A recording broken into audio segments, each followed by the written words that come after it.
Një ëndër që bëhet realitet, me këto fjale ka përkufizuar inaugurimin e xhamisë së Plumbit Myfty i Shkodrës Imam Muhamet Sytari. Ky objekt kulti është inauguruar në prani të personaliteteve dhe ambasadorit turk në Tiranë.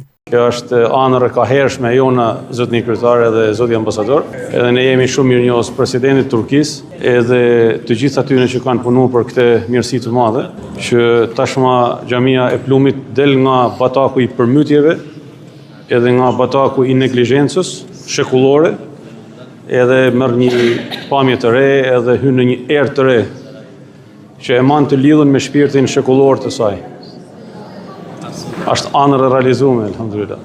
Keni rikthy në një vlerë, një diamant të çmuar, do thoja, të këtij qyteti, jo vetëm të historisë, jo vetëm të muslimanizmit, por edhe një vepër arkitekturore për cilën kemi qenë shumë krenar. Rikthimi i kësaj për qytetin është jo vetëm një dhuratë, por edhe një mundësi e lartë për të vizituar. Kjo është zona historike e cila ne në këtë moment kemi bërë një projekt i cili e përfshin dhe kjo pjesë e projektit do të jetë një vlerë e shtuar e hyrjes Shkodrës, e zonës historike të Shkodrës. Ambasadori turk Tayyar Kagan Atay në fjalën e tij jo vetëm që vlerësoi investimin e bërë nga qeveria turke, por edhe restaurimin e plotë të këtij objekti si rezultat i bashkëpunimit mes dy qeverive, asaj turke dhe shqiptare. Qoftë për hajër të gjithë Shqipërisë dhe të gjithë banorëve të Shkodrës. Bu cami Türk-Arnavut kardeşliğinin bir başka nişanesi olsun.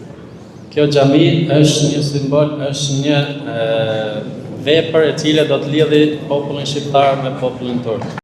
Xhamia e Plumbit është nga monumentet më të rëndësishme të arkitekturës osmane në Shqipëri, e ndodhur pranë hyrjes së Kalas Rozafa në një pikë të veçantë ku përplaset historia dhe natyra.